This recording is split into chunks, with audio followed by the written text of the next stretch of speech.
Et cette fois-ci, ça sera même au sein de l'Église. Amen, amen. Amen. Amen. Amen. Est-ce qu'on en sent?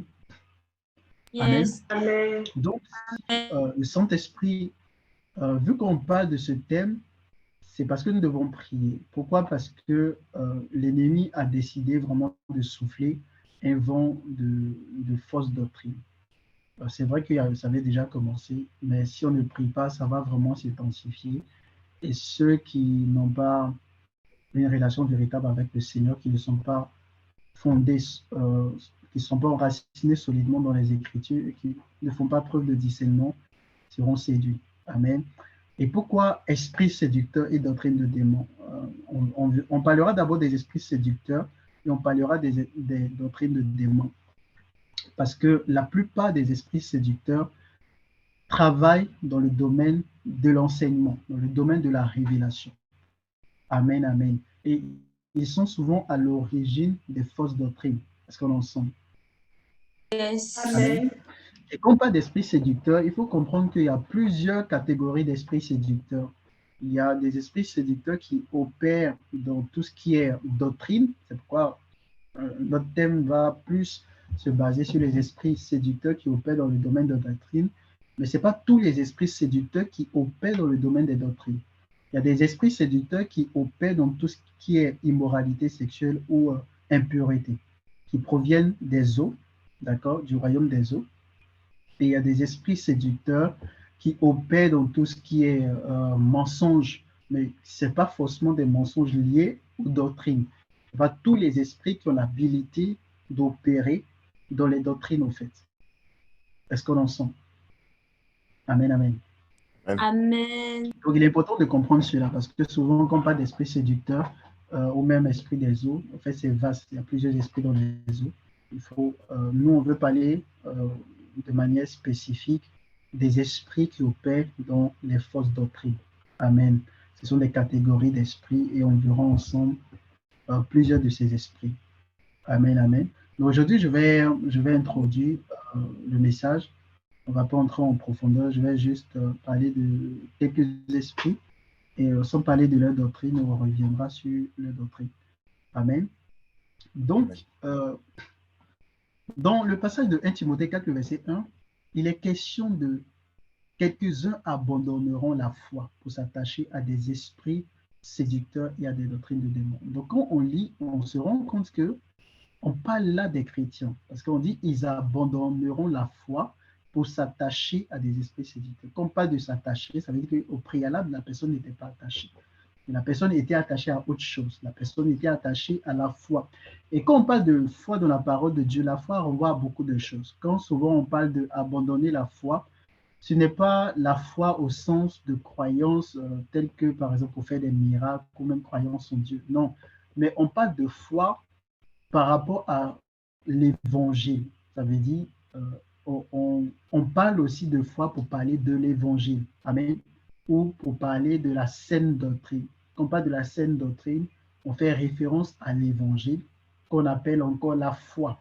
Amen, amen. Amen. Amen. C'est pas la foi comme nous connaissons, la foi est une ferme assurance. Non. C'est pourquoi la Bible dit que Jésus va dire plusieurs me diront Seigneur, Seigneur, n'avons-nous pas prophétisé en ton nom, n'avons-nous pas chassé les démons en ton nom? Il va dire éloignez-vous de moi, vous qui pratiquez l'iniquité. Amen. Donc ça veut dire que ces personnes qui pratiquaient l'iniquité, on verra dans la suite des enseignements, ces personnes ont été séduites. Ces personnes ont abandonné la foi, c'est-à-dire l'évangile, mais n'ont pas perdu la foi qui permet de faire des miracles. Amen. Quelqu'un peut abandonner la foi, c'est-à-dire l'évangile, mais avoir toujours la foi pour faire des miracles, prophétiser et vivre le surnaturel. Est-ce qu'on est ensemble? Il faut bien comprendre en fait le thème foi ici. Donc aujourd'hui, on va prendre d'autres passages. On va aller beaucoup dans les Écritures. Amen, amen. Je vais vous lire plusieurs passages. Amen. Amen. Amen. Galates 2, le verset 7 jusqu'au verset 8, la Bible dit, au contraire, voyons que l'évangile m'avait été confié pour les incirconcis comme à Pierre pour les circoncis, car celui qui a fait de Pierre l'apôtre des circoncis a aussi fait de moi l'apôtre des païens. Amen, amen. L'apôtre Paul Amen. est appelé le prophète des païens. Quand on parle de païens dans la parole de Dieu, c'est pour parler des peuples qui ne sont pas juifs. Parce que Dieu s'est révélé à Abraham et au travers d'Abraham, Dieu a engendré une descendance qu'on va appeler plus tard le peuple de Dieu, les Juifs. D'accord? Donc Dieu a donné une loi, la loi de Moïse, qui était avec un sacerdoce. Ça veut dire que le sacerdoce, c'est la manière de rendre un culte à Dieu, pour définir plus simplement. Donc il y a beaucoup de paramètres dans le sacerdoce. Mais là, je vais juste donner une définition, on peut donner plusieurs définitions, mais c'est la manière de rendre l'ensemble, au fait, c'est le rite qui permet de rendre le culte à Dieu. Et donc, Dieu avait donné un sacerdoce à son peuple, c'est le sacerdoce d'Aaron, d'accord? Et Dieu a donné une loi qu'on appelle la loi de Moïse. Donc, quand on parle de la loi de Moïse, ça prend en compte les 10 commandements que nous connaissons, mais la loi de Moïse n'est pas que les 10 commandements. En fait, c'est un ensemble de règles qui couvrent aussi bien le culte qu'on rend à Dieu que la vie en société. D'accord? Donc, quand on lisait un peu le livre de Deutéronome, Lévitique, etc., vous allez voir qu'on parle de plusieurs règles. Par exemple, il y avait plusieurs types de sacrifices. Il y avait 5 types de sacrifices qu'on classe en 2 catégories. D'accord? Il y avait les sacrifices d'expiation, les offrandes volontaires, etc. Tout. Et tout ça, ça fait partie de ce qu'on appelle la loi. Donc, quand on parle de la loi de Moïse, ça prend en compte aussi les écrits. Amen. C'est pourquoi Jésus va dire, Jésus parle de la loi et des prophètes. Amen. Quand il parle de la loi et des prophètes, il fait référence aux écrits où il est mention de ces règles, etc. Tout. Est-ce qu'on est ensemble? Amen, amen.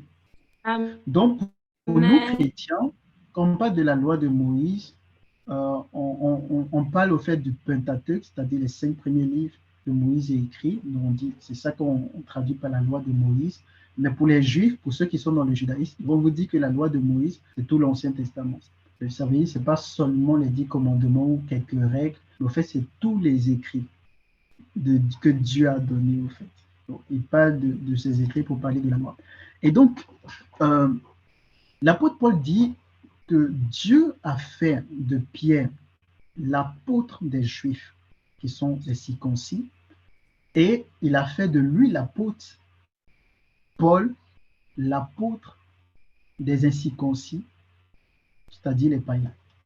Il est important de comprendre ça, parce que lorsque nous lisons souvent le Nouveau Testament, nous lisons la Bible, on ne prête pas attention, parce que quand l'apôtre Pierre écrit, on lit les épîtres de Pierre, Pierre s'adresse aux Juifs, c'est-à-dire à des personnes qui connaissent la loi de Moïse et qui suivent les coutumes juives. Amen, amen. Et quand Paul écrit, il s'adresse à des peuples qui ne suivaient pas la loi de Moïse. Ça veut dire que ces personnes n'avaient pas les coutumes juives. Ces personnes ont accepté Jésus, mais ces personnes n'avaient pas un arrière-plan, je peux dire judaïque, ou ces personnes n'avaient pas la loi de Dieu antérieurement. C'est des personnes qu'on appelait ni loi. Ça veut dire que ces personnes sans loi, pardon, ces personnes qui justement n'avaient pas forcément, ne connaissaient pas forcément la loi de Dieu. D'accord. Il est important vraiment de comprendre cela, parce que la loi que Dieu a donnée, cette loi n'était pas universelle. Les principes, plusieurs principes étaient universels, mais la loi s'adressait premièrement aux Juifs, au peuple de Dieu. Est-ce qu'on est ensemble? Amen. Alors que Dieu est le Dieu de tout le monde. Donc, à son peuple, il avait une manière de traiter ce peuple, et puis il avait une autre manière de traiter les autres peuples qui n'étaient pas juifs. Les autres peuples qui n'étaient pas juifs, Dieu, quand il se révélait à eux ou quand il les jugeait, c'était sur la base de ce qu'on appelle la loi de la conscience. Ça veut dire qu'ils avaient la connaissance de ce qui est bien, de ce qui est mal. Donc, en fonction du bien qu'ils font ou du mal qu'ils font, Dieu les traitait ainsi. Et puis, par rapport au peuple d'Israël, Dieu les traitait selon la loi de Moïse. Amen, amen. Donc, il fallait, si tu étais juif, il fallait appliquer la loi pour être juste devant Dieu. Si tu étais païen et que tu as eu la révélation qu'il y a un seul Dieu, donc ça c'était avant la mort et la résurrection de Jésus, il fallait simplement faire le bien sur la base de ta conscience. Parce que le fait que tu n'es pas juif, Dieu ne te traite pas comme un juif. Est-ce qu'on est ensemble? Donc Dieu a voulu rassembler tous les hommes en Jésus en leur donnant une loi, la loi de départ, la loi d'origine, qu'il allait inscrire dans les cœurs. C'est pourquoi l'apôtre Paul va dire, en Christ, il n'y a ni juif, il n'y a ni grec. Ça veut dire qu'en Christ, il n'y a plus de juifs, il n'y a plus de français, il n'y a plus d'italien, etc. Nous sommes tous enfants de Dieu et désormais nous avons une seule loi, c'est ce qu'on appelle la loi de l'esprit de vie ou la loi de Christ. Ça veut dire que Dieu met en nous ses pensées, il nous donne un cœur nouveau et ce cœur nouveau contient les pensées de Dieu, contient les sentiments de Dieu, contient le plan de Dieu, les desseins de Dieu et il nous donne également son esprit. Déjà, il met en nous un esprit nouveau et il nous donne son esprit, le Saint-Esprit qui est censé en fait nous guider. Amen, amen. Amen. Amen. Donc, Paul dit, Pierre, lui, Dieu l'a appelé pour les Juifs, mais moi, Paul, Dieu m'a appelé pour ceux qui ne sont pas Juifs. Donc, l'apôtre Paul est le prophète de ceux qui ne sont pas Juifs. Ça veut dire que si toi, tu n'es pas Juif et que tu acceptes Jésus, tu veux savoir comment vivre en Christ, tu dois plus considérer les écrits de l'apôtre Paul. Amen, amen. Parce que souvent, quand tu lis la Bible, tu as l'impression qu'il y a une contradiction. Quand tu lis le Nouveau Testament, simplement parce qu'on n'a pas compris que quand Paul écrivait, son auditoire, c'était les non-juifs. Et quand Pierre écrivait, son auditoire, c'était les juifs. Donc, il parlait à des personnes qui connaissaient la loi. Il parlait à des personnes qui observaient déjà certaines pratiques. Donc, le fait qu'un juif accepte Jésus, ça ne veut pas dire qu'automatiquement, il doit abandonner ses coutumes. Est-ce qu'on est ensemble? Si toi, tu es français ou toi, tu es ivoirien, vous avez une certaine manière de parler, tu as une culture, peut-être chez vous, vous habillez d'une certaine manière, tu acceptes Jésus, est-ce que du jour au lendemain, tu vas changer ta manière de t'habiller? Non. Peut-être que vous attachez les cheveux, vous ne mettez pas une poche attachez la tête, peut-être que vous ne mangez pas un tel aliment pour X raisons, etc. Donc, tu acceptes Jésus, tu peux garder ta culture, en fait. Parce que la culture n'était pas mauvaise. Amen. La Bible dit que la loi était bonne. La loi que Dieu a donnée à Moïse, elle était bonne, sauf quelques éléments que Dieu a permis à cause de la dureté de leur cœur. Mais dans l'ensemble, cette loi était bonne. Ça permet aux gens de pouvoir mieux, aux Juifs de pouvoir bien vivre en société. Donc, le fait d'accepter Jésus pour un Juif, il ne change pas sa culture. Il n'abandonne pas les coutumes juives. Est-ce qu'on est ensemble? C'est pourquoi vous allez voir que, par exemple, les Pierre, etc., quand Paul l'a repris, il faisait toujours comme un juif. Si peut-être il avait ses mains, etc., il comprend que ça n'a rien à voir avec le salut en Christ, que ce n'est pas tous ces éléments qui vont le justifier, mais c'est un peu juste une tradition, un peu comme une culture. Il lave peut-être ses mains avant d'aller prier, avant de manger avec les autres, etc. C'est juste ça. Amen, amen. Maintenant, pour ceux qui ne sont pas juifs, qui acceptent Jésus, Dieu ne dit pas d'aller faire comme les juifs, en fait. Est-ce qu'on en sent? Mais aujourd'hui, on parlera de ça. Vous allez voir que beaucoup sont déchus de la grâce, beaucoup ont quitté l'évangile, beaucoup pensent suivre Jésus, mais au fait, ils sont sous le coup de la malédiction de la loi, parce que tout simplement, ils n'ont pas retenu l'évangile dans cette thème. Lisons plusieurs passages, vous allez comprendre pourquoi j'insiste dessus. Et je vais revenir tout à l'heure sur Paul. Amen. Romains 1, le verset 1 jusqu'au verset 3, il est écrit, Paul, serviteur de Jésus-Christ, appelé à être apôtre, mis à part pour annoncer l'évangile de Dieu. Amen. Donc, retenez le thème.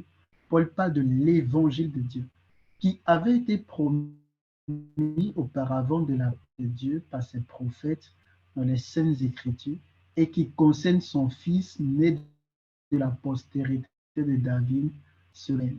Donc, Paul nous dit ici que l'évangile de Dieu concerne Jésus. Amen. Et plus tard, il va dire, dans Galates chapitre 1, le verset 6 jusqu'au verset 8, « Je m'étonne que vous vous détourniez si promptement de celui qui vous a appelé par la grâce de Christ pour passer à un autre évangile. Non pas qu'il y ait un autre évangile, mais il y a des gens qui vous troublent et qui veulent renverser l'évangile de Christ. Mais quand nous-mêmes, quand un ange du ciel annoncerait un autre évangile que celui que nous vous avons prêché, qu'il soit anathème. » Amen, amen. Donc, c'est Paul qui dit ainsi. Donc, on doit prendre plus en considération ce que Paul dit parce qu'il s'adresse à nous qui ne sommes pas juifs. Amen, amen. Vous savez que nous qui avons accepté Jésus, si on veut vivre dans la foi, on veut marcher à la suite de Jésus, nous devons plus considérer ce que Paul dit. Parce que là, quand Paul parlait, il s'adressait aux Galates qui n'étaient pas des Juifs. Est-ce qu'on est ensemble? Amen. Et Paul dit aux Galates que l'évangile que moi je vous ai annoncé, ça ne vient pas de moi, ça vient de Jésus, ça vient de Dieu. Donc si vous ne suivez pas cet évangile et que vous dites je crois en Jésus, mais je fonctionne autrement, en tout cas selon les enseignements qu'on a donnés à l'époque, devant Dieu, vous ne suivez plus Jésus. Ça veut dire que vous êtes déchus de la grâce. Dès l'instant où vous quittez les thèmes de l'évangile, vous êtes plus sauvés. Amen. Vous êtes plus sauvés. Parce que pour être sauvé, il faut rester dans l'évangile tel que tu l'as entendu et selon les clauses de l'évangile. Est-ce qu'on est ensemble? Bien, Amen. Et voyons ensemble un événement qui va se passer, qui va nous permettre de comprendre, je sais que vous comprenez un peu l'évangile, mais j'insiste dessus, ça va nous aider à comprendre ce que nous allons voir par la suite. Galates 2, le verset 11, il est écrit, « Mais lorsque Céphas et Pierre, l'apôtre Pierre, vint à Antioche, je lui résistai en face, parce qu'il était répréhensible. En effet, avant l'arrivée de quelques personnes envoyées par Jacques, il mangeait avec les païens. Et quand elle fut venue, il s'esquiva et se tint à l'écart par crainte des circoncis, c'est-à-dire des païens. Avec lui, les autres juifs usaient aussi de dissimulation, en sorte que Barnabas même fut entraîné par leur hypocrisie. Avec lui, les autres juifs en sorte que Barnabas fut entraîné par leur hypocrisie. Voyant qu'il ne marchait pas droit selon la vérité de l'évangile, je dis à Céphas, en présence de tous, si toi qui es juif, tu vis à la manière des païens et non à la manière des juifs, pourquoi forces-tu les païens à judaïser? Amen. Amen. Amen. Donc, Jésus a dit à Pierre, tu es Pierre, sur cette pierre, je bâtirai mon église. Et de là, il y a plusieurs écoles de pensée qui sont nées en disant que Pierre est le premier pape, vous savez qu'il était le chef de l'église. Bon, à l'époque, il y avait 3 apôtres qui étaient considérés comme, en tout cas, les colonnes de l'église. Amen. Il y avait Pierre, Jacques et Jean. Et Pierre était considéré comme un peu le responsable principal. D'accord? Il y avait plusieurs responsables, c'était les 12 apôtres à qui Jésus a confié l'église. Mais il y avait un responsable principal. C'était Pierre. Donc, Paul qui vient après, il se permet de recadrer le responsable principal, on peut dire la tête de l'église qui est Pierre, parce que selon Paul, il ne marche pas droit selon la vérité de l'évangile. À quel point nous devons considérer au fait l'écrit de Paul. Amen, amen. Je ne sais pas si vous savez que Pierre a été repris parce que lui-même, Pierre, à un moment donné, ne marchait pas droit selon l'évangile que Paul dit que nous devons suivre. Donc, c'est très important cet évangile parce que même si Pierre a été recadré à cause de l'évangile, ce n'est pas un prédicateur d'aujourd'hui, ce n'est pas un prophète d'aujourd'hui parce qu'il y a des miracles, quel que soit le nombre d'églises qu'il a, quelle que soit sa renommée, quel que soit le nombre de personnes qui le suivent, lui, il est exempt, quoi. Il ne peut pas être corrigé. Je ne sais pas si on me suit. Donc, ne vous laissez pas influencer par la renommée, par la popularité. Est-ce qu'on est ensemble? La parole de Dieu reste la parole de Dieu. Peu importe ton titre.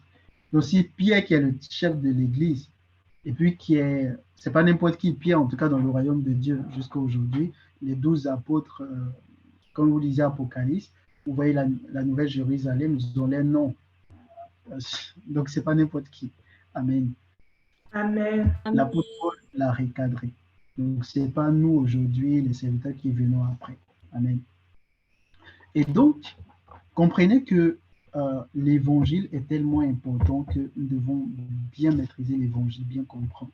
Donc, dans ce passage, Paul explique que ceux qui ont accepté Jésus ne doivent pas judaïser. Ceux qui ne sont pas juifs ne doivent pas suivre le judaïsme. Parce qu'en le faisant, on quitte l'évangile que lui, Paul, il a prêché. Est-ce qu'on est ensemble? Amen. Amen.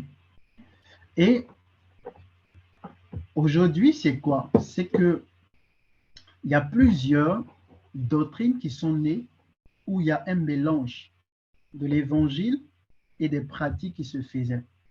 Là, j'insiste sur le judaïsme. Pourquoi? Parce que beaucoup utilisent l'Ancien Testament et le Nouveau Testament pour pouvoir justifier leurs pratiques.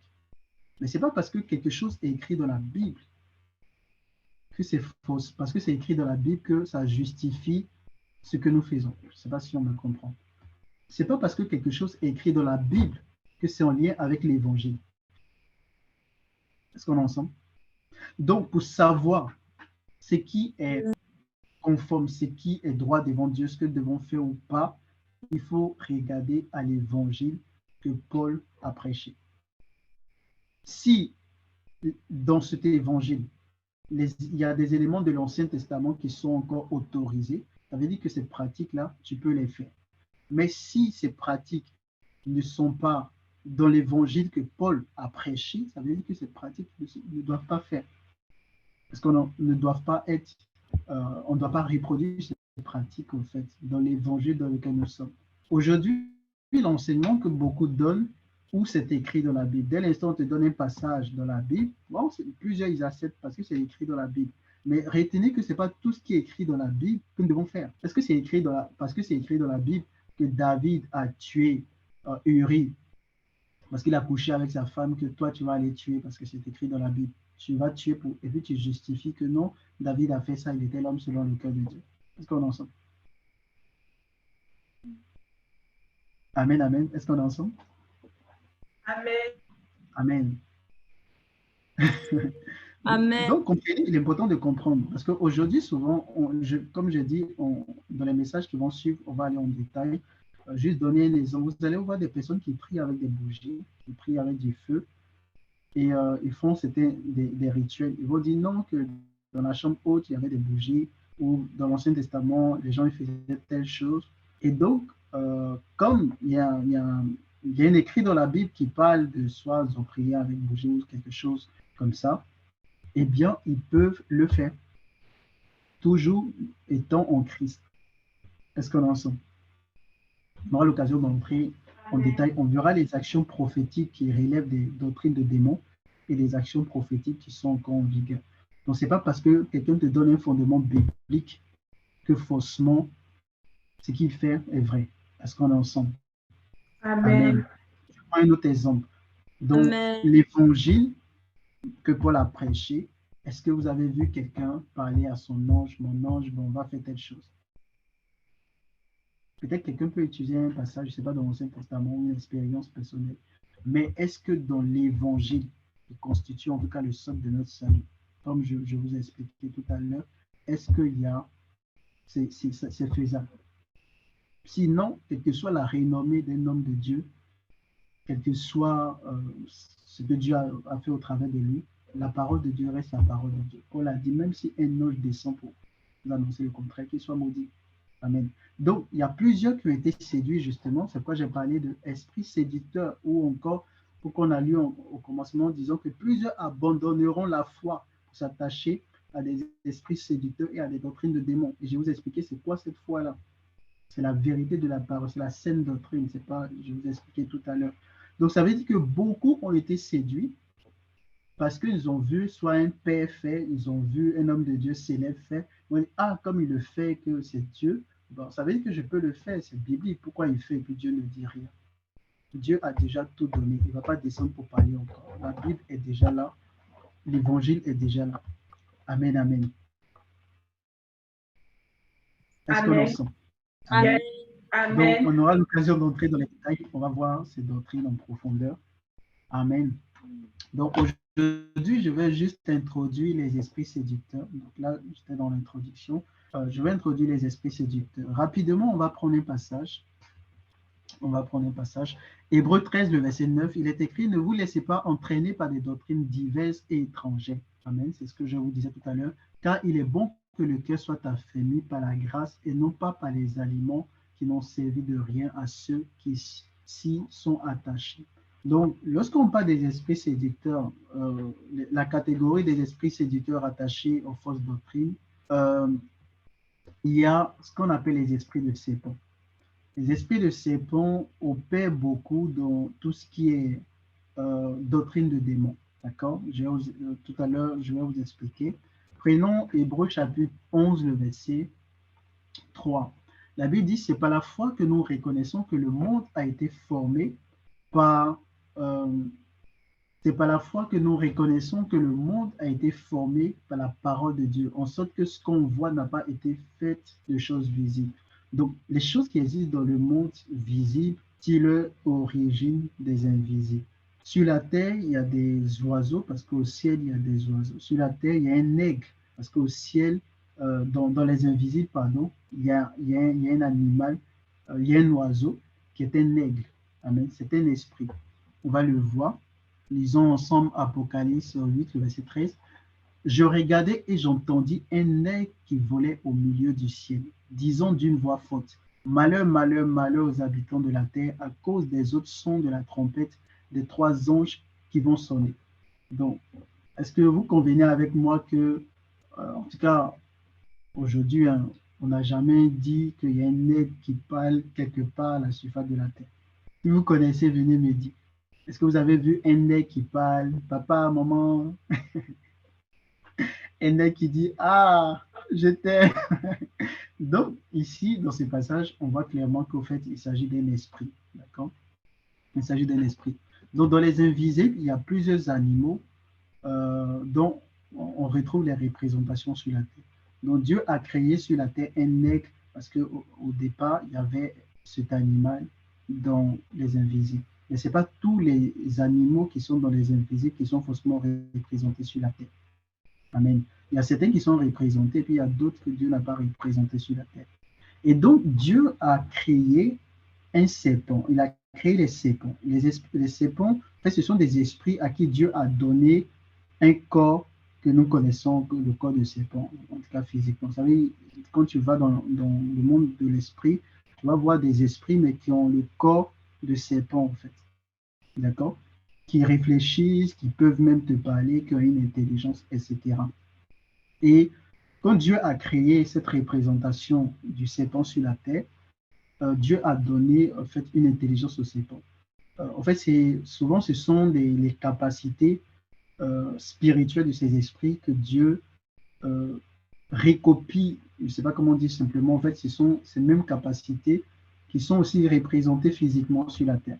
Quand Dieu nous a créé à son image et à sa ressemblance. Et Dieu nous a donné la domination sur toutes choses, comme lui, Dieu, il est au fait dans les invisibles. Je ne sais pas si vous me comprenez. Pourquoi l'homme avait la dominance, la prééminence sur toutes les œuvres, sur l'œuvre de la main de Dieu sur la terre? Parce qu'on était simplement à l'image et à la ressemblance de Dieu. Dieu est celui qui commande et il obéit. Dieu est celui qui domine sur toutes choses. Amen. Et donc sur la terre, étant donné qu'on était à l'image et à la ressemblance de Dieu, c'est pourquoi Dieu nous a donné la domination sur tout ce qu'il a créé. Amen. Donc c'est pareil pour ces esprits. Ça veut dire que si dans les invisibles, l'animal soit, je sais pas, il est le plus fort, etc. Quand Dieu crée sa représentation sur la terre, bon, il lui donne cette force aussi. Et quand vous allez voir le lion, par exemple, parce il représente un peu, euh, sur le plan spirituel, il y a le lion aussi. Donc, physiquement, il est petit comme ça, mais il est fort. Amen. Par rapport à l'éléphant, ben, on dit le lion, c'est le roi de la forêt. Donc, que sur le plan spirituel, c'est parce que Dieu a fait de cet esprit, au fait, Dieu a donné la royauté à cet esprit. Amen. C'est pourquoi sur la Amen. terre, il est fort. Donc, quand vous voyez par exemple des nations qui sont représentées par des symboles des animaux, parce que ceux qui sont, au fait, qui sont spirituels et qui sont de l'autre côté, ils savent. Vous pensez que c'est juste un animal physique qu'il a représenté. Non, ce sont des esprits qui nous ont invoqués. Ce sont des esprits, au fait, avec qui ils sont en communion pour pouvoir dominer le territoire où ils sont. Amen, amen. Amen. Amen. L'aigle en question, aux États-Unis, c'est représenté par l'aigle, n'est-ce pas? Vous savez, donc l'aigle qu'on a vu, il parlait, il disait malheur, malheur. Donc ça veut dire que quelqu'un qui a pu entrer en esprit, en contact avec cet aigle, quand il va peut-être bâtir son truc, il va représenter cet animal. Il va dire, bon, moi, mon pays, bon, notre symbole, c'est l'aigle. Bon, les gens vont dire, ah, tiens, il a juste pris l'aigle physique, mais c'est juste qu'il a rencontré cet esprit aigle. Je ne sais pas si on me suit. Yes. Voilà. Donc, il y a les serpents. Donc, quand vous voyez dans le jardin d'Éden, on dit non, le serpent était l'animal le plus rusé ou le plus astucieux. Ça veut dire que cet esprit que Dieu a créé, les esprits de serpents-là, ils sont intelligents, ils sont vraiment rusés, ils sont astucieux. Ça veut dire qu'ils peuvent même te tromper sans même que tu t'en rendes compte. Amen. Et quand ils sont devenus déchus, parce qu'ils ont été séduits par les anges qui sont tombés, Satan et les anges qui l'ont suivi, ils ont séduit ces esprits, ils sont devenus des esprits déchus. Donc, cette capacité, ou encore cette capacité que Dieu les a donnée, bah, ils ont mis ça au service du royaume des ténèbres. Donc, ça fait que ce sont des esprits très habiles, et ce sont ces esprits que Satan a décidé d'utiliser principalement dans la séduction au fait des nations ou même dans la séduction de tout ce qui est la vérité de la parole de Dieu. En fait, il utilise les capacités de ces esprits-là. Et Satan lui-même va se présenter comme un serpent. Amen. Apocalypse 2, le verset 20, la Bible dit, il saisit le dragon, le serpent ancien, qui est le diable et Satan, et il le lia pour 1000 ans. Quand on fait le CV de Satan, vous allez voir qu'il y a la partie séduction qui apparaît. Amen. C'est lui-même qui commence la séduction dans le jardin d'Éden.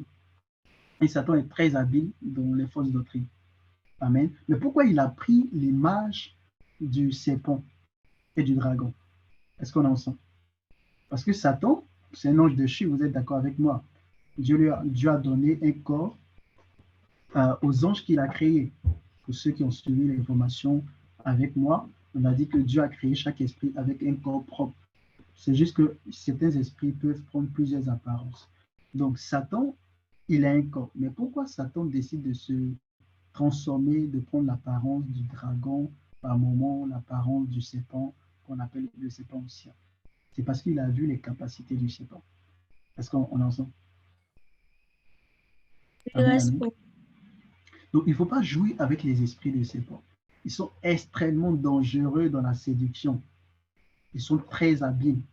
Ils ont les capacités pour ça. Pourquoi même dans le jardin, c'est le serpent que Satan a possédé pour aller tromper Ève. Et puis vous avez vu, ils sont tombés. Amen. Donc, voyons ensemble ce que la parole de Dieu dit concernant le serpent. 2 Corinthiens 11, le verset 3, il est écrit « Toutefois, de même que le serpent séduisit Ève par sa ruse, je crains que vos pensées ne se corrompent et se détournent de la simplicité à l'égard de Christ. » Matthieu, donc ça c'est Paul qui parle aux Corinthiens, toujours par rapport à l'évangile qu'ils ont entendu. À un moment donné, ils ont commencé à se comporter bizarrement, etc. Et là, il dit, il craint qu'au fait, ils ont été séduits, ils ont été trompés, etc. Leurs pensées ont été corrompues, comme le serpent qui a séduit Ève, etc.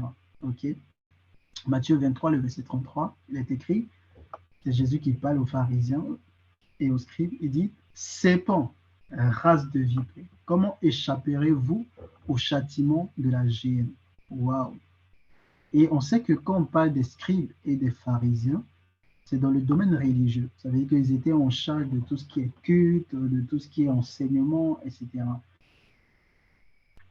Pourquoi Jésus les appelle Sédons, race de vipères? Pourtant, quand Jésus parle de Hérode, il dit ce renard. Bon, Jésus pouvait dire vipère aussi ou serpent aussi. Mais pourquoi il parle de Hérode comme étant renard et pas des pharisiens, des scribes comme étant des serpents? Amen. Jésus pouvait dire, bon, race de, je sais pas, de chien ou je sais pas, de chat. Amen. Mais pourquoi Dieu, Jésus choisit serpent? En fait, ce n'est pas, en fait, tout est un sens, au fait. Tout est un sens. Jésus ne choisit pas ces mots par hasard. Il a connaissance du spirituel. Amen. Et donc, les pharisiens, les scribes, ils étaient séduits par des esprits séducteurs. Ils étaient sous l'influence de plusieurs esprits séducteurs. Ils étaient dans des doctrines de démons parce qu'ils ne comprenaient même pas certaines choses. Ils ont tordu la vérité de Dieu. Et c'est ce que Jésus leur disait. Amen, amen. Parce qu'ils étaient aveuglés spirituellement. Donc les enseignements qu'ils donnaient, même eux ne comprenaient pas. Parce que Jésus dit que tout ça, il est question de moi. Mais malgré les signes, tout ce que je vous montre, mais vous ne voyez toujours pas.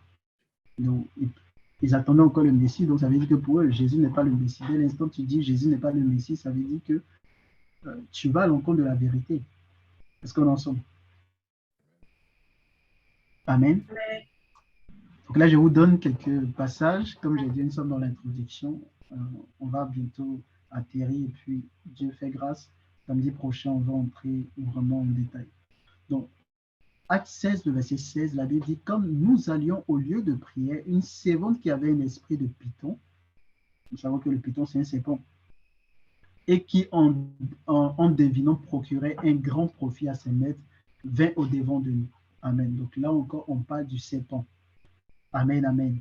Donc, dans la catégorie des esprits séducteurs qui travaillent dans le domaine des fausses doctrines, il y a les serpents. Et les serpents, ils sont plusieurs types. On verra les types de serpents et quelles sont leurs doctrines, leurs séductions, etc. Amen, amen. Je prends des questions. Est-ce que vous avez des questions? On va s'arrêter là pour ce soir. Amen. Est-ce que vous avez des questions? Amen.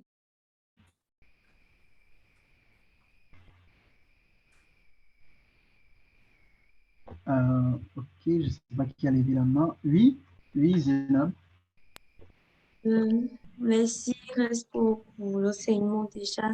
Je voulais en fait savoir si, comme on a dit qu'il y avait des esprits, bon, les esprits de serpents qui ont été séduits, est-ce qu'il y a des esprits de serpents qui sont toujours bien en fait? Ou bien quand on dit esprit de serpent, là, eux tous ont été séduits, sont partis. Ok, c'est une bonne question. Euh, il y a des, il y a des esprits de serpents qui sont au service de Dieu. Quand on parle par exemple de Séraphin, pour toi, Séraphin, c'est quoi? On va prendre un passage et puis on va lire dans plusieurs versions, vous allez voir ce que ça signifie. Je cherche la référence. Mais déjà, qui c'est Séraphin, c'est quoi? C'est un ange. Ah bon? On t'a dit Séraphin, c'est un ange. Bah oui, enfin, c'est un ange surélevé qui peut voir Dieu, quoi. Les anges, il fait partie des anges les plus proches de Dieu. Ah bon? Où c'est écrit? Je sais pas. Je crois je crois dans l'Apocalypse, à un moment, il est entouré par les chérubins, les séraphins, tout ça. Et ils ont dit Séraphin, chérubin. Est-ce qu'ils ont écrit c'est un ange? C'est pas écrit littéralement, hein, maintenant que tu le dis. On suppose, moi je me dis, c'est des anges qui est avec lui, mais c'est vrai qu'on dit séraphin, on dit pas ange à côté. Les séraphins ne sont pas des anges. Quand c'est ange, la Bible précise ange. Quand c'est un autre esprit, on dit esprit ou on donne un nom comme ça. Les quatre êtres devant le trône de Dieu, la Bible a dit quatre êtres. Vous êtes d'accord avec moi? Est-ce que la Bible a dit ange? Non, Les 24 vieillards, la Bible dit 24 vieillards. Est-ce que la Bible dit que les 24 vieillards, ce sont des anges? Non, non. Non, je vous pose la question. Non. Mais quand c'est un ange, là, on dit c'est un ange, non, n'est-ce pas?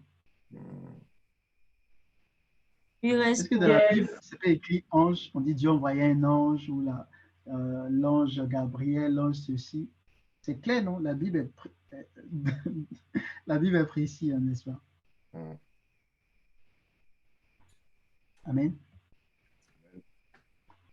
En fait, il faut comprendre que plusieurs, quand ils parlent de angéologie, ils mettent tous les esprits dans angéologie. Ils vont te dire les 24 vieillards, ce sont des anges. Les 4 êtres devant le trône de Dieu, ce sont des anges. Ils vont te dire les chérubins, les séraphins, ce sont des anges. Mais ce n'est pas vrai. C'est pourquoi, pour ceux qui ont suivi les formations avec moi, je vous ai expliqué qu'il y a plusieurs catégories d'esprits. Il y a les anges. C'est une catégorie d'esprits. Il y a les 24 vieillards. Il y a d'autres esprits qu'on appelle des esprits animaux, comme l'aigle, par exemple. Il y a des esprits qui sont hybrides, c'est-à-dire mélange d'hommes, mélange d'animaux. C'est bizarre, et je vous ai donné des fondements bibliques. Il y a des esprits qui sont un peu comme des objets. Par exemple, lorsqu'on parle des 7 esprits devant le trône de Dieu, on parle de 7 lampes ardentes qui sont les 7 esprits devant le trône de Dieu. Et si on veut être scripturel, nulle part il est écrit que c'est le Saint-Esprit. Le Saint-Esprit n'est pas 7. Et le passage que les gens utilisent dans Ésaïe 6, vous lisez bien, et puis avec plusieurs versions, vous allez voir que il n'y a pas 7 manifestations, il y a 6. On dit sur lui reposera l'Esprit de l'Éternel. On commence à faire une énumération. Esprit de conseil et de temps. Esprit de ceci et de temps. Si vous comptez bien, ça fait 6. Ceux qui disent ça fait 7, ils comptent l'Esprit de l'Éternel. Pourtant, on dit sur lui reposera l'Esprit de l'Éternel. Petite question. Ça veut dire que ça, là, c'est pas juste des facettes du Saint-Esprit? Non. Moi, pour moi, je mettais ça dans le sac de... C'est des aspects de la magnificence du Saint-Esprit, quoi. Il a aussi conseil et force. Il a un petit côté puissance, un petit côté... Tu vois? On a tous cru ça. Quand tu étudies sérieusement la parole de Dieu, tu vas voir que le Saint-Esprit n'a pas que cette manifestation. Parce que plus tard, là-bas, on parle d'esprit de vérité, on parle d'esprit de vie, etc. Donc, ces facettes-là, on les met où? Esprit de vie, esprit de vérité. On met... Là, c'est quoi? C'est quel type de manifestation du Saint-Esprit? Le Saint-Esprit a une infinité de manifestations. À l'époque, j'avais cru aussi que les trucs comme, tu vois, tu arrives en Christ, on te dit c'est comme ça, tu avales parce que tu n'as aucune connaissance, mais plus tu grandis avec le Seigneur, tu comprends qu'il y a certains enseignements que tu as reçus, c'est pas totalement ça. La Bible précise bien 7 lampes ardentes devant le trône de Dieu, qui sont les 7 esprits de Dieu. La Bible est très claire. Quand on dit les 24 vieillards, on dit autour du trône de Dieu 24 vieillards. La Bible ne dit pas des anges. Parce que quand c'est ange, c'est écrit ange. Vous êtes d'accord avec moi? Et pour plusieurs, je vous ai montré, il y a même un passage, on dit qu'il y avait 3 esprits semblables à des grenouilles. Donc, quand c'est esprit, autre que les anges, on dit esprit. Et puis on précise même. Amen. La Bible parle aussi d'un esprit de vie qui est entré dans les 2 témoins qui étaient morts dans l'Apocalypse. On dit un esprit de vie venant de Dieu. La Bible n'a pas dit un ange ou truc, on dit un esprit de vie venant de Dieu. Amen, amen. Quand c'est le Saint-Esprit, souvent on met grand E. Amen. Donc il y a plusieurs catégories d'esprit. Et en fait, j'ai compris, le Saint-Esprit m'a aidé à comprendre que les 7 esprits de Dieu devant le trône de Dieu, ce sont des types d'esprits que j'appelle des esprits objets. Ce n'est pas vraiment des objets. En fait, ce sont des esprits, mais ils ont des formes comme des objets, en fait. Il y a des esprits qui sont des chats. Est-ce qu'on en sait? Maintenant, on va prendre le passage de Séraphin. On va lire dans la version, je crois, Semeur aux paroles de vie. On va voir la traduction qu'il donne à Séraphin. Amen. Prenons Ésaïe. Je crois que c'est le passage où Ésaïe a vu le trône de Dieu. Qui connaît le passage? Je cherche rapidement. Sinon, vous pouvez chercher aussi. Il dit l'année de la mort du roi Osias, etc. Je vis le temps de sa robe. Ésaïe 6. D'accord. Ésaïe 6, verset combien? On va lire dans certaines versions, on va voir. La tradition qu'il donne à Séraphin. Ésaïe 6, combien? À partir du verset 1. Ésaïe 6, à partir du verset 1. Ok. Quelqu'un a trouvé? Oui, je lis Ok. dans la version Louis II. L'année de la mort du roi Osias, je vis le Seigneur assis sur un trône très élevé et les pans de sa robe remplissaient le temple. Verset 2. Des séraphins se tenaient au-dessus de lui. Ils avaient chacun Amen. 6 ailes, deux Continue, 6 ailes, oui. dont ils se couvraient la tête, 2 dont ils se couvraient les pieds et 2 dont ils se servaient pour voler. Ils criaient l'un à Amen, l'autre. amen. Amen. Déjà, on va s'arrêter là. Est-ce que dans la description des anges qu'on a eu, vous avez vu un ange qui a autant d'ailes comme ça? Non. Non. Déjà, on voit clairement que là, ce n'est pas des anges. Prenons la version du semeur, le même passage. Il est écrit, attends. L'année de la mort du roi Osias, je vis le Seigneur siégeant sur un trône très élevé. Les pans de son vêtement remplissaient le temple. Au verset 2, Louis II dit des séraphins, semeur dit des êtres à forme de serpent se tenaient debout. Chacun d'eux avait 6 ailes. 2 ailes pour se couvrir le visage, 2 autres pour se voiler le corps, et les 2 dernières pour voler. Si vous tapez image de séraphin sur Google, vous allez voir en Tu as fait dit des êtres en forme de serpent? Pardon. Tu as dit oui, des des êtres êtres? Et c'est comme ça en qu'il forme. décrit le séraphin. Pardon?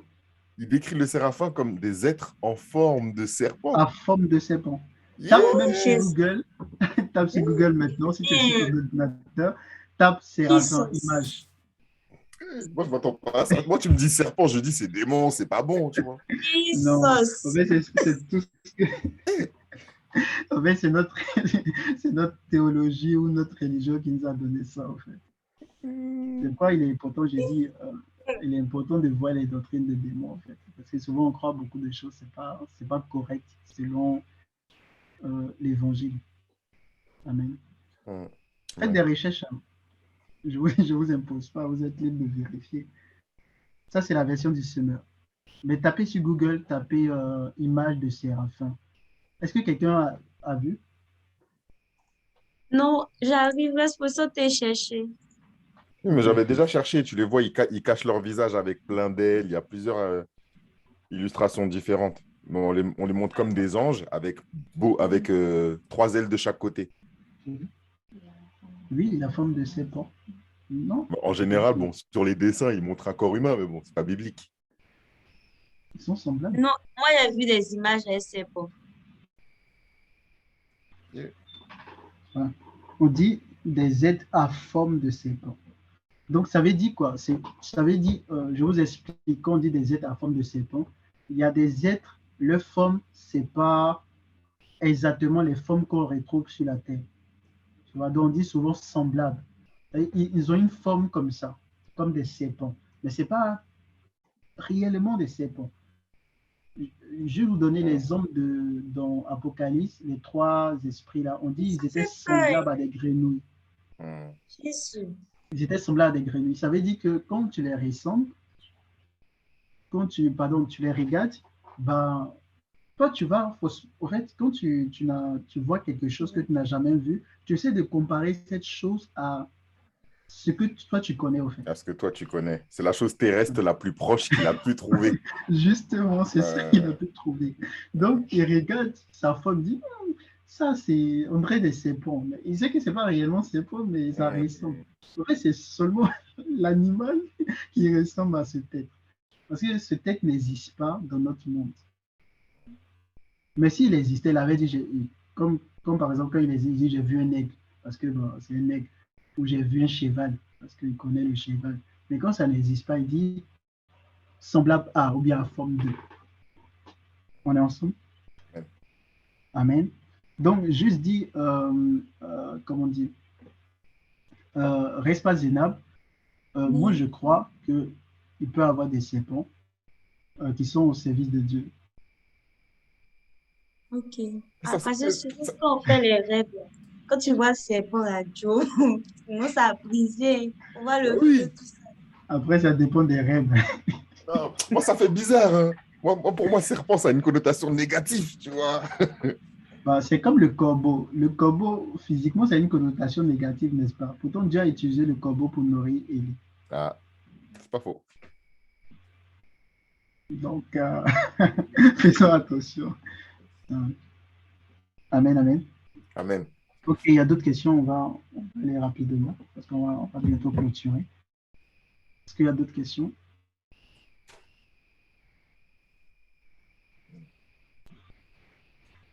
Ok. Oui, il reste pas chez Kinali. Oui, moi, je voulais savoir, pendant votre intervention, vous avez parlé de renard pour le roi Hérode et de serpent pour les pharisiens. Donc, si on Oui. pouvait quand même avoir la différence, pourquoi il n'a pas utilisé la même qualification, en fait. Ok. Je crois que j'avais déjà expliqué dans un enseignement où j'ai parlé du corps spirituel, que sur le plan spirituel, nous pouvons prendre, notre corps peut revêtir différentes formes. On peut prendre n'importe quelle forme spirituelle, en fait. Mais quand Dieu nous crée, souvent il nous identifie à un animal. C'est quoi, vous allez voir dans les prophètes, on parle soit tu es un aigle, tu es un lion, etc. Je ne sais pas si vous avez déjà entendu ça. Pourquoi on dit tu es un aigle? Spirituellement, quand on dit tu es un aigle, l'aigle représente le prophète. L'aigle, par exemple, dans le proverbe, on parle du serpent, on parle de la fourmi, on dit toi paresseux, va vers la fourmi. Donc, déjà, quand on présente l'animal, c'est pour ses caractéristiques. Comme par exemple, on parle de la fourmi dans le proverbe, c'est par rapport à la sagesse ou aux caractéristiques de la fourmi. Ça veut dire qu'on tire une instruction de ce que la fourmi fait, d'accord? Mais quand tu rentres dans le domaine de l'esprit, vous allez comprendre que l'animal à qui on t'identifie, tu es capable au fait de te transformer à cet animal sur le plan spirituel. Ça veut dire que tu peux revêtir ce corps spirituel. Je ne sais pas si on me suit. Amen. J'expliquais que par exemple dans le monde de la sorcellerie, ils ont des symboles. Quand tu vois, tu rêves et tu vois plusieurs serpents te poursuivre, ça veut dire que c'est une confrérie de sorcellerie. Dans cette confrérie, eux tous, ils ont le pouvoir de se transformer en serpent. C'est ce qu'on appelle le zoomorphisme. C'est un type de sorcellerie où les gens peuvent se transformer en des animaux. Mais comment ils arrivent à se transformer? C'est leur corps spirituel, au fait, qui prend différentes formes. Donc, ça veut dire que ce gars, il a le pouvoir de se transformer en un serpent. Donc, pour ceux qui se connaissent, les initiés, ils peuvent savoir que ce gars, c'est un serpent. Parce que quand ils le regardent, sur le plan spirituel, le gars, il a pris la forme de serpent, en fait. Je ne sais pas si on me suit. Il y a un esprit de serpent derrière lui. Et lui-même, il se transforme en serpent. Et puis, tu vas voir dans le domaine de la sorcellerie, souvent on transforme des gens en moutons pour les tuer, non en poulets. Tu vas voir quelqu'un qui va dire non, je rêvais, on m'a donné un poulet, on dit de tuer, que j'ai tué, ma maman est morte. Vous savez que c'est la personne qu'ils ont transformé en poulet et puis quelqu'un d'autre l'a tué, n'est-ce pas? Yes. Mais, Reste pour Donc, continuer. quand Jésus dit Hérode était un renard, ne voyez pas seulement l'aspect caractéristique, ruse ou je ne sais pas la manière de faire, mais souvent c'est sur le plan spirituel. On peut voir quelqu'un, on va dire, toi, il t'a déjà tué. Ou bien toi, tu ne sais pas, mais ton corps spirituel a transformé, c'est un animal. Vous avez beaucoup de personnes qui passent, mais vous allez voir, il y a des gens, ce sont des crapauds. Et leur corps spirituel que Dieu les a donné d'hommes là, ils ont modifié ça, on les a transformés en quelque chose. Physiquement, ils sont hommes, mais spirituellement, ils sont des animaux qui passent. Oui, quelqu'un voulait poser une question? Oui, reste pour... En fait, je voulais te demander, est-ce que ça veut dire alors que, genre, en tant qu'enfant de Dieu, on n'a pas cette capacité-là aussi, vu que genre, quand tu parles, quand j'étais en train de parler, j'avais dit que c'était plus les sorciers et autres. Est-ce que ça veut dire que le zoomorphisme, c'est une Hmm. spiritualité réservée uniquement aux gens de l'obscurité? Moi, j'ai C'est envie de dire intéressant oui. la question. Est-ce que la question, tu vois, ce que ça me pose, c'est est-ce que ça glorifie Dieu? Justement, on verra ça dans, dans les doctrines, on va aller en détail. Par exemple, sortie de son corps, on verra. Il faut savoir que la réalité n'est pas la vérité. Dieu instituait des principes, des lois. Euh, Tu vas voir qu'au temps des Juifs, il y avait des gens qui communiquaient avec des morts. Comment se fait-il que cette femme que Saül est parti consulter, elle a pu faire revenir Samuel qui était mort? Est-ce qu'on est ensemble? Donc, les gens connaissent des rituels pour faire un certain nombre de choses. Mais en Christ, si ce n'est pas le Saint-Esprit qui te fait faire la chose, que toi-même, tu utilises des rituels pour faire la chose, tu es en faute par rapport à l'évangile. Donc, pour te répondre, par exemple, Zénab, la question déjà, ça m'échappe un peu. Par rapport au fait de se transformer, nous, nous pouvons utiliser dans le domaine du combat spirituel. Tu peux dire par exemple, au nom de Jésus, je prends maintenant la forme de lion dans les invisibles et j'attaque mes ennemis spirituels. Mais utiliser des rituels pour te transformer en lion et que c'est pas, c'est pas de Dieu en fait. C'est pas sûr, Ok, monsieur. merci. Ça veut dire Oui, si aujourd'hui tu veux te transformer en chien, tu peux simplement lire des livres, faire des incantations, tu vas te transformer physiquement. Beaucoup font ça, même pour sortir de leur corps. Tu n'es pas obligé d'être chrétien. Moi, il y a un frère, tu dois le connaître, le reste pour Stéphane. Il nous expliquait qu'il est déjà sorti de son corps. Il avait un maître qui lui apprenait comment sortir de son corps. Il n'était pas encore chrétien. Donc, quand un chrétien, souvent tu entends, ah, moi je sors de mon corps, les gens sont impressionnés. Les gens le font ça. C'est ce qu'ils appellent un voyage astral. Il y a des rituels pour ça. Tu vois, même sur YouTube, il y a des vidéos. Je ne vais pas vous montrer, je ne vais pas vous encourager à ce genre de choses. Mais il y a des vidéos, ils vont t'expliquer comment sortir de ton corps. Mais si tu arrives à sortir de ton corps, que ce n'est pas le Saint-Esprit en priant qui t'a fait sortir de ton corps, que toi-même tu sors quand tu as envie de sortir, c'est contraire au fait à l'évangile. Il y Et a des là, peu conséquences. importe, même si Dieu te parle, tu prophétises, à cause de ce acte, en fait, ce acte que tu fais, c'est un péché, en fait.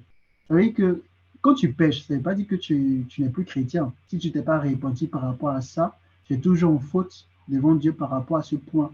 Ce n'est pas dire que tout ce que tu fais est mauvais. Je ne sais pas si on me comprend. oui, reste pour Si par exemple tu insultes, ce n'est pas dire que bon, parce que tu as insulté, tu n'es plus enfant de Dieu. Tu as insulté, ça veut dire que Dieu ne va plus te parler. Si tu demandes pardon à Dieu, oui. Mais il y a des gens, par ignorance, ils ne savent pas qu'ils sont dans la séduction. Donc, ils suivent des pratiques, ils font des choses qui ne sont pas conformes à l'évangile. Et c'est pourquoi Dieu permet qu'on puisse parler de ces choses, pour libérer plusieurs. Mais comme souvent, la personne a une renommée, que souvent, certains vont parler, ils vont dire, oh, mais toi, tu abuses, tu attaques les gens. Comment tu peux dire ça? Dieu l'utilise, les populaires. Comme je vous ai dit, même Pierre, qui était le chef de l'Église, faut la recadrer par rapport à l'évangile. Donc, ne vous laissez pas séduire par la popularité parce que quelqu'un fait, donc c'est normal. Amen. La vérité de la parole de Dieu reste la Amen. vérité. Amen. Okay, on va s'arrêter là. Les avancées. Amen. Si vous avez d'autres questions, vous pouvez écrire et on va recueillir vos questions. On va poursuivre le samedi prochain par la grâce de Dieu. Donc, samedi prochain, ne rate pas, invite des connaissances parce qu'on va entrer dans les détails. Aujourd'hui, c'était l'introduction. Je ne suis pas entré dans les détails. On va voir un peu en détail ces doctrines de démons, ces esprits séducteurs, selon que le Saint-Esprit va nous conduire. Amen, amen. Amen. Ensemble, Amen. là où tu te trouves, rendons grâce à Dieu et recommandons au Seigneur cette soirée au nom de Jésus. Père, par Jésus, nous te bénissons, te rendons toute la gloire. Nous te recommandons la suite de cette soirée, cette nuit, Père. Je prie que ta main soit étendue sur nous, sur nos familles, sur nos possessions, sur nos maisons. Ordonne à tes anges de former des cortèges autour de nous, qu'aucune principauté satanique, aucune autorité du royaume des ténèbres, aucun esprit humain travaillant pour le royaume des ténèbres, aucune armée des ténèbres, aucune coalition, Seigneur, de confréries de sorcellerie ne pourra pénétrer au nom de Jésus. Et nous prions que tu nous gardes des fausses doctrines. Si, Seigneur, on était déjà dans ces choses, nous prions que tu nous fasses sortir de là au nom de Jésus. Tu vas prier, tu vas dire, Seigneur, Si peut-être que sur un sujet ou dans quelque chose, je ne suis pas totalement dans la vérité. Si je prends des choses qui ne sont pas vraies, Père, fais-moi sortir de ces choses au nom de Jésus. Conduis-moi dans toute la vérité du Seigneur Jésus, selon qu'il est écrit dans les Saintes Écritures. Lorsque le Saint-Esprit viendra, il vous conduira dans toute la vérité. Prie ce soir là où tu te trouves. Dis Seigneur, délivre-moi des fausses doctrines. Délivre-moi de l'apostasie. Délivre-moi de la séduction. Seigneur, place-moi, Seigneur, dans la vérité. Ne me laisse pas être séduit. Si j'ai été séduit, Seigneur, je t'en supplie, délivre-moi. Parce que la Bible dit qu'à la fin des temps, il y aura une puissance d'égarement qui vont égarer ceux qui n'aiment pas la vérité, ceux qui refusent la vérité de la parole de Dieu. Dieu va permettre à ce qu'ils soient séduits par des esprits séducteurs, parce qu'ils aiment le sensationnel, le surnaturel. Ils ne cherchent pas Dieu. Ils cherchent à vivre des expériences spirituelles, à voir des anges, être en esprit, etc. Mais que ce ne soit pas notre partage. Si nous devons être en esprit, c'est pour rencontrer Jésus, c'est pour rencontrer notre Père. C'est sous l'inspiration du Saint-Esprit. C'est le Seigneur qui nous envoie. C'est le Seigneur qui nous montre les choses, comme il a fait pour l'apôtre Jean. Mais avant tout, c'est parce qu'on désire Dieu. On veut le rencontrer, on veut le connaître. Et puis, lui, nous utilise maintenant pour vivre des expériences spirituelles pour un but, pour sa gloire, au nom de Jésus. Malabababashata. Les bababashata. Malabababashata. Likatalabababashata. Oh Seigneur, là où nous te cherchons, ne laisse pas l'ennemi venir s'aimer les vrais. C'est vrai que Seigneur, nous voulons les choses d'en haut. Nous voulons, Seigneur, te connaître, voir ton nom, etc. Mais Seigneur, ne laisse pas l'ennemi nous séduire. Dans le nom de Jésus. Seigneur, étends ta main sur chacun d'entre nous. Garde-nous, réclame-nous à toi. Que personne, Seigneur, ne finisse mal au nom de Jésus. À toi la gloire, à toi l'honneur, Seigneur Jésus.